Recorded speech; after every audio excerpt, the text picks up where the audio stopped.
xildhibaan daahir amiin jeesow oo ka mid ah xildhibaanada baarlamaanka golaha shacabka Soomaaliyeed oo shir jiraad ku qabtay Muqdisho ayaa waxa uu ka hadlay dilka xalay magaalada Kismaayo loogu geystay Suldaan Rashiid oo ka mid ah odayaasha dhaqanka maamulka Jubbaland. xildhibaan daahir amiin jeesow ayaa sheegay in kooxda dilka geysatay ay ahaayeen rag ku labisan dharka ciidamada Jubbaland, wuxuuna sheegay in dilka suldaanka laga soo abaabulay madaxtooyada maamulka Jubbaland.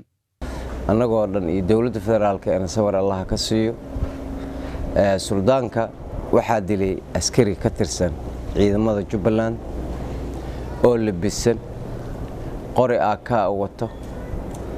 dadka qaar ay leeyihiin waan garanaynaa, warar badan baa ka soo baxay, laakiin baaritaan dhab ah ayaan dalbanaynaa in la sameeyo.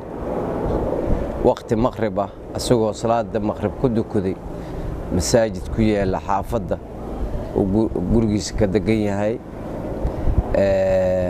ayaa la dilay. Suldaan Rashiid waa dhimay, gacanka xaq daranaana dishay.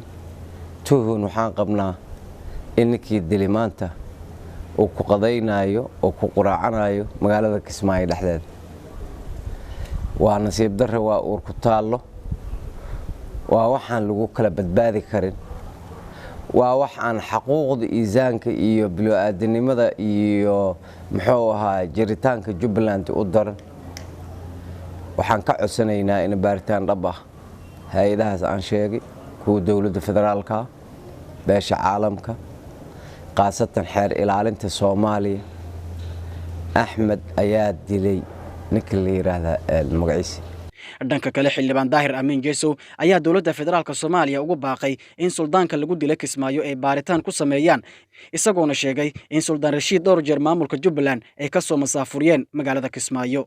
Axmed maalintii Jubbaland uu soo galay cidda ugu horeysay oo soo tarxiilay waxay ahayd Suldaan Rashiid.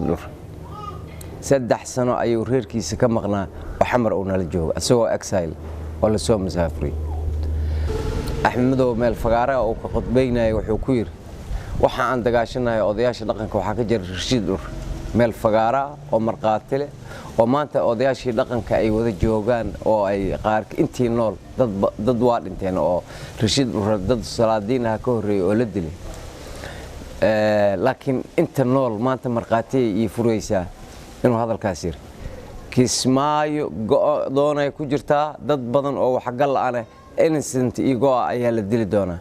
beesha caalamku haddii aynan farxad gelinaynin shacabka Soomaaliyeed dhibaatadiisa arrintan waxa ka qabato waxa lagu soo rigi karaa cunaqabatay, waxa loo adeegsan karaa Interpol, waxa loo adeegsan karaa shuruucda caalamiga. ma aha waa genocide waxa Kismaayo ka socday. ma aha qof la nacib yahay la dilay iyo qofka allaale iyo qofkii fikirkiisa ka soo horjeedo. waxa way waa afka loo soo duubanay. hadda Rashiid afkaba looma soo duubanin, si bareer ah askari labisan ee dadka qaar ay leeyihiin waa naqaana. xogtaasna waa aruurin doonaa, waana la wadaagi doonaa cid allaale iyo ciddii interest gareynaysa. Maxamed Ibraahim Bulbul, Universal TV, Muqdisho.